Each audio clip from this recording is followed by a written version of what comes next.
Thiago, por que vocês escolheram ser não denominacionais? Uhum. Cara, que eu achei curioso. É, não desmerecendo a tradição, né? Porque não tem como. Tudo que a gente experimenta hoje, protestantismo no Brasil, veio das grandes denominações. Então, hoje a gente vê um movimento meio até que antidenominacional, mas não adianta a gente cuspir no prato que a gente comeu. Estamos onde estamos, principalmente com questões missionárias no país e plantação de igrejas.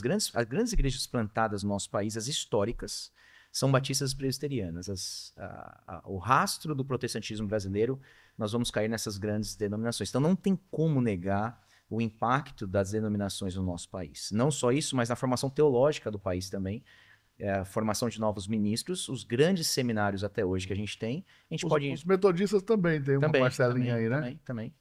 Então a gente tem que reconhecer que as denominações sempre fizeram muito bem, né? Seja no nível global ou no nível nacional no país aqui. Mas dito isso, existem também alguns perigos que a gente viu dentro de algumas denominações. E isso que deixou a gente um pouco com reticências com relação a não pertencer a nenhuma delas quando estávamos plantando a igreja. Eu acho que uma das razões principais é o nível de gerência, às vezes, que uma denominação pode ter sobre a igreja local. Nós entendemos que a igreja é uma unidade dependente, deve ser governada por si só, pelos seus presbíteros. E há um receio, normalmente, do quanto há de interferência dessas denominações dentro da igreja local.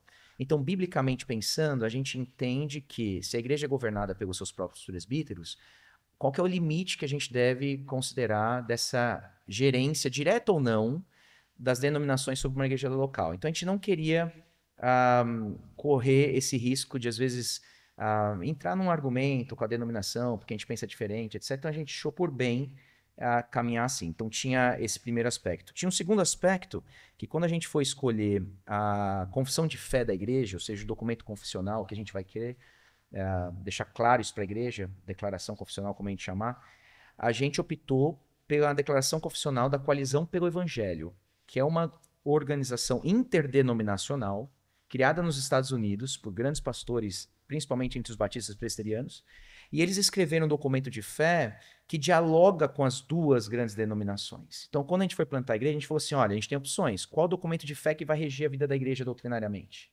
A gente poderia ir para a confissão de fé de 1689, dos batistas, a gente tinha que ser batista. E eu gosto muito da 1689.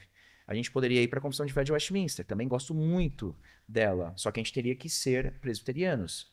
Isso vai impactar em duas grandes áreas da igreja: governo e sacramentos, principalmente o batismo, né? São as grandes divergências entre as duas denominações. E como a gente optou pela declaração confessional da Coalizão pelo Evangelho, já não dava para a gente ser também denominacional.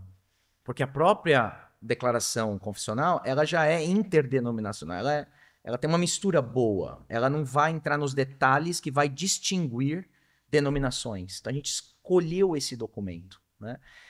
E acho que tem uma terceira razão, e aí eu me valo aqui de Kevin Van Hooser, que é um teólogo muito bom que a gente tem, tem escrito coisas muito boas para a vida da igreja, e ele vai nos lembrar que as denominações surgem com uma preocupação da reforma protestante do sola scriptura.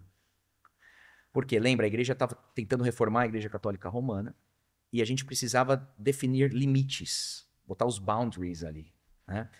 Por você amar o sola escritura, por você ser bíblico, você tinha que olhar às vezes para o irmão e falar assim, olha, não dá para eu caminhar com você.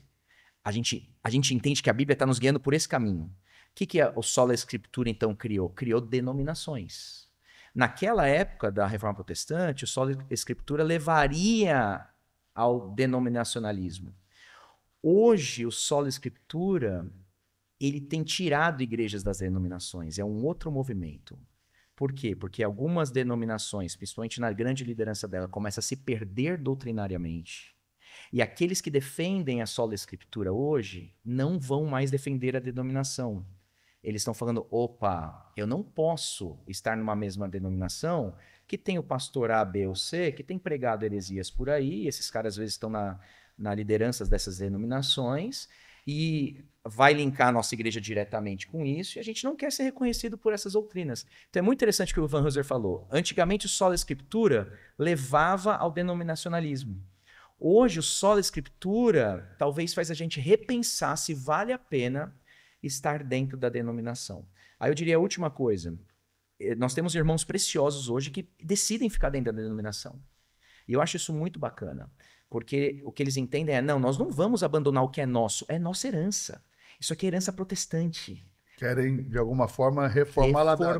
Reformar. Então seria uma opção genuína também. Então por isso que eu digo, nós não estamos na denominação, mas não somos contra e nem negamos a importância histórica e doutrinária que o nosso Brasil se beneficiou delas. Mas são escolhas que uma igreja local tem que fazer. Naquele momento a gente optou que seria melhor caminhar independente.